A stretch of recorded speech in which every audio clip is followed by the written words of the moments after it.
दोस्तों, कार्तिक मास हिंदू धर्म का सबसे पवित्र और उत्तम महीना माना जाता है। इस मास कई महत्वपूर्ण व्रत त्योहार पड़ते हैं, जिसमें गोपाष्टमी भी एक है। पंचांग के अनुसार हर साल कार्तिक मास के शुक्ल पक्ष की अष्टमी तिथि के दिन गोपाष्टमी का पर्व मनाया जाता है। यह पर्व गाय की पूजा के लिए समर्पित है। श्री शिवाय नमस्तुभ्यम। दोस्तों, क्यों मनाई जाती है गोपाष्टमी? दोस्तों, गोपाष्टमी पर्व मनाए जाने की परंपरा द्वापर युग से ही चली आ रही है। कहा जाता है कि भगवान श्री कृष्ण ने कार्तिक शुक्ल प्रतिपदा से लेकर कार्तिक शुक्ल सप्तमी तक गोवर्धन पर्वत को अपनी कनिष्ठ उंगली पर धारण किया था। इसके बाद 8वें दिन इंद्रदेव का अहंकार खत्म हुआ और वे श्री कृष्ण से माफी मांगने पहुंचे। इसके बाद से ही इस दिन यानी अष्टमी तिथि पर गोपाष्टमी उत्सव मनाने की परंपरा की शुरुआत हुई। दोस्तों, गोपाष्टमी पर गाय की पूजा का क्या महत्व है? दोस्तों, हिंदू धर्म में गाय को पूजनीय पशु माना गया है। ऐसी मान्यता है कि गाय में 36 कोटि देवी देवताओं का वास है। तो श्रीमद्भागवत गीता में गाय के बारे में लिखा गया है, जब देवताओं और असुरों के बीच समुद्र मंथन हुआ था तो इसमें 14 बहुमूल्य रत्न निकले थे, जिसमें कामधेनु गाय भी एक है। पवित्र होने के कारण कामधेनु को ऋषियों ने अपने पास रखा था।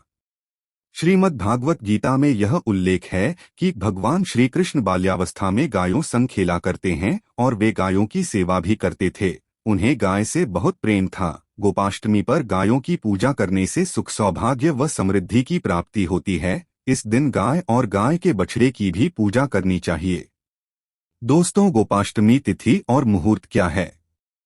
दोस्तों, गोपाष्टमी का पर्व 20 नवंबर 2023 को मनाया जाएगा। पंचांग के अनुसार कार्तिक शुक्ल पक्ष की अष्टमी तिथि पर यह पर्व मनाया जाता है। इस साल अष्टमी तिथि सोमवार 20 नवंबर 2023 सुबह 05:21 से शुरू हो जाएगी और मंगलवार 21 नवंबर 2023 सुबह 03:18 पर समाप्त हो जाएगी। ऐसे में गो पूजन पर समर्पित गोपाष्टमी का पर्व सोमवार 20 नवंबर 2023 को मनाया जाएगा। दोस्तों, गोपाष्टमी पूजा की विधि क्या है?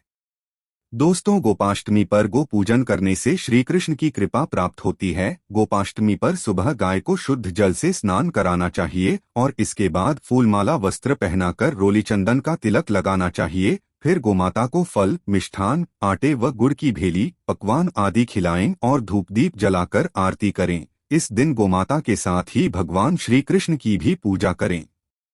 दोस्तों, श्री कृष्ण की गौचारण लीला की पौराणिक कथा।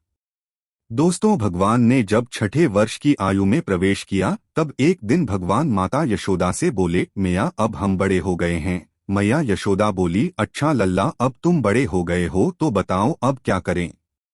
भगवान ने कहा, अब हम बछड़े चराने नहीं जाएंगे, अब हम गाय चराएंगे। जब भगवान नहीं माने तब बाबा बोले, ठीक है लाल, तुम पंडित जी को बुला लाओ, वह गौचारण का मुहूर्त देखकर बता देंगे।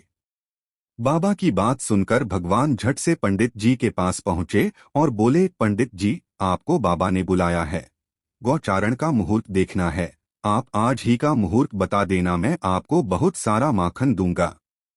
पंडित जी नंद बाबा के पास पहुंचे और बार बार पंचांग देखकर गणना करने लगे। तब नंद बाबा ने पूछा, पंडित जी क्या बात है, आप बार बार क्या गिन रहे हैं? पंडित जी बोले, क्या बताएं नंद बाबा जी, केवल आज का ही मुहूर्त निकल रहा है, इसके बाद तो 1 वर्ष तक कोई मुहूर्त नहीं है। पंडित जी की बात सुनकर नंद बाबा ने भगवान को गौचारण की स्वीकृति दे दी। भगवान जो समय कोई कार्य करें वही शुभ मुहूर्त बन जाता है। उसी दिन भगवान ने गौचारण आरंभ किया और वह शुभ तिथि थी कार्तिक मास में शुक्ल पक्ष अष्टमी। भगवान के गौचारण आरंभ करने के कारण यह तिथि गोपाष्टमी कहलाई। माता यशोदा ने अपने लल्ला के श्रृंगार किया और जैसे ही पैरों में जूतियां पहनाने लगी तो लल्ला ने मना कर दिया और बोले, मैया यदि मेरी गौएं जूतियां नहीं पहनती तो मैं कैसे पहन सकता हूँ? यदि पहना सकती हो तो उन सभी को भी जूतियां पहना दो। और भगवान जब तक वृंदावन में रहे भगवान ने कभी पैरों में जूतियां नहीं पहनी। आगे आगे गाय और उनके पीछे बांसुरी बजाते भगवान, उनके पीछे बलराम और श्री कृष्ण के यश का गान करते हुए ग्वाल गोपाल इस प्रकार से विहार करते हुए भगवान ने उस वन में प्रवेश किया। तब से भगवान की गौचारण लीला का आरंभ हुआ।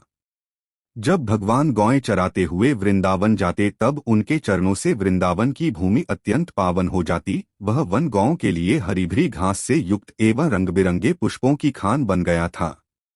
दोस्तों, यही है गोपाष्टमी की पौराणिक कथा और पूजा विधि। वीडियो की जानकारी अच्छी लगी हो तो लाइक, शेयर और सब्सक्राइब जरूर कर लें।